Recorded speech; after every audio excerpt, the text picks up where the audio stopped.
heiße Evgenie Ustrojewa-Kurgan. Ich studiere an dem Kurganischen Staatlichen College im zweiten Studienjahr. Mein Beruf ist Tierarzt. Ich habe diesen Beruf gewählt, weil ich alle Tiere sehr mag.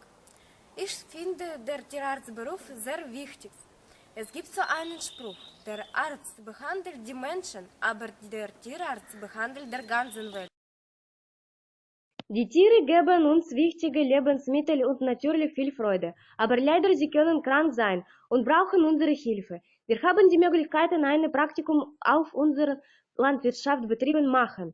Für tägliche Praxis haben wir Zoo-Ecke. Wir beobachten und pflegen Gesundheit unserer kleinen Freunde. Und zwar sind das Hamster, Chinchilla, Schildkröte, Meerschweinchen, exotische Vögel wie Papageien, Kanarievögel und Amadinen aus Australien. Außerdem gibt es verschiedene Fische. Wir lernen hier sie behandeln.